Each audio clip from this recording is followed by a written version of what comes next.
Fiat 500L Cross. Zanimiv avto na dost načinov, pa še prenovljen.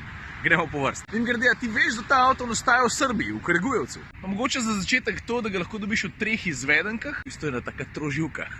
To se zdaj spomnim. Ta prva je navadna, urban, ta druga je wagon, ki ima več prostora, daljšo rit, pa lahko 7 zicev. O, stari zgodje še. Wagon ima lahko 7 sedežev, ta tretja izvedenka je pa tale. Včasih se je imenovala trekking, zdaj se imenuje pa cross. In to ravno zato, ker mu ni nič narodno, če se takole malo maže. Vidiš, mal je dvignen, 2 cm je pravzaprav višji, ki je bil prej, malo več plastike ima, pravzaprav je tak bolj robusten avto. Italijani zelo ponosen povejo, da so s to prenovo pri tem avtu zamenjali ali pa prenovili 40% delov. 40% delov je res kar dost, če avto sam prenoviš. To je res. Drugač pa se veš, tako kot ponovadi pri prenovah, ne? Maska drugače zgleda, luči so malo spremenjene, vse skupaj je bolj fresh. Ok, pa pojmo noter še par stvari pogledati. V glavnem prenova se je dotaknila tudi notranjosti. Vmesnik je nov, materiali so boljši, feeling je v kabini malo boljši, malo bolj prijetni. Drugač pa, ker smo že pri vmesniku, načeloma je dobro zasnovan, pametnejši, ki je bil prej, tako je cel avto pametnejši, ki je bil prej. Mene malo moti ta leg, ne, stisneš neki, pa traja sekundo recimo, ne, da se zamena. Italijani znajo po svoje kakšno stvar tudi za brez veze zakomplicirati, ne, recimo, da ti hočeš priklopiti telefon, ti ki vidiš tipko telefon, pritisneš phone, no phone connected. Pa pazi, ti reče, go to settings to pair phone. Zakaj ti ne moreš tukaj, da te na tipke takoj pair phone? Pa moraš iti pa na settings. Pa moraš pa tukaj v settingsih eno dol, phone bluetooth, paired phones and audio devices. Come on, man. Podaš pa šele add device. Da sem prišel do sem porabil koliko 10-12 sekund.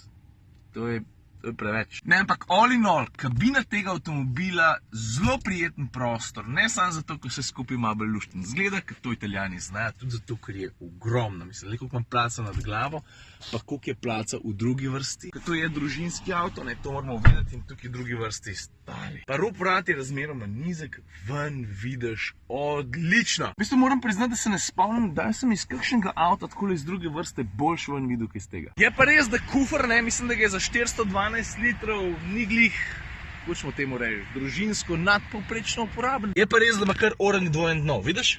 Ima pa ta 500L, zato ker je cross, pa ima malo rajš slabo podlago, tukaj tudi en poseben gumb, s katerim prilagajaš trakcijo. Lega, takole zgleda vrtljiv, zelo preprost za upravljati. Iz normal daš v traction plus. To je zdolj, če se znajdeš na slabši podlagi, da zna avto optimizirati elektronko in ti tako pomaga izkoristiti sprednji pogon, kolikor se le da. Kar se motorja tiče, 1.6 dizel, 88 kW, to je obenem tudi najmočnejši dizel, ki ga dobiš, povprečna poraba, kaj pa je sem, če boš full varč, tudi malo pod 6, ampak drugače pa na 6.2 kar računi. Nagiba se razmeroma velik, ampak moram pa reči, da zelo dobro ustraja v smeri. Mislim, si lahko tudi precej nasilen z njim v vinkih, ne, pa decno kar tako spustil. Pa še sklepna misel, a veš?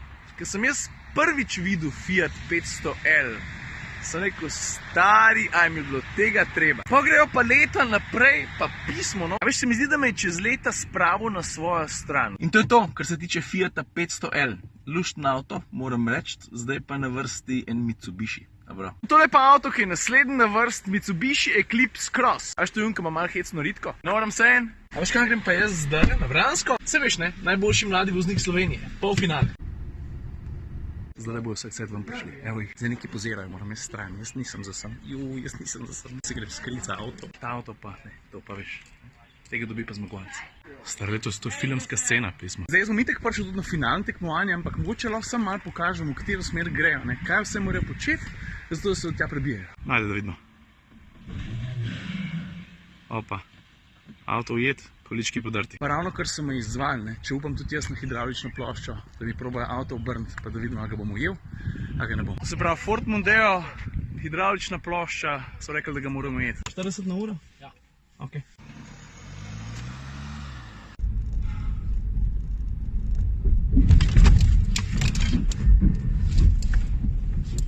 Zanesel mi ga ni, količka sem pa sabo nesel.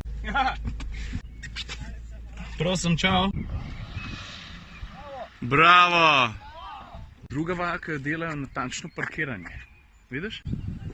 Zdaj nekaj je že ne parkirati med količke, ne, ampak tukaj gre za zelo precizne meritve. Kaj, štejo vsak centimeter? Ja, ja. Tukaj je parkiran pa Ranger, ne voz se po brezpotju, ne. Je pa na vrsti Bluetooth. Koliko si iznajdljiv, koliko hitro znaš povezati.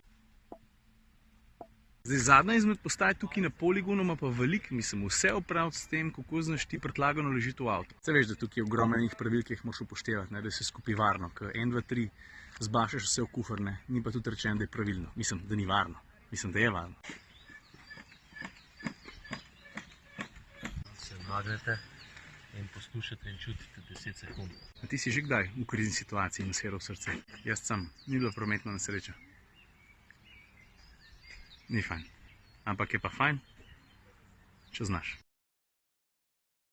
V Lamborghinija ni hotla, ne? V Fiata to pa ja. Zdravo, mami.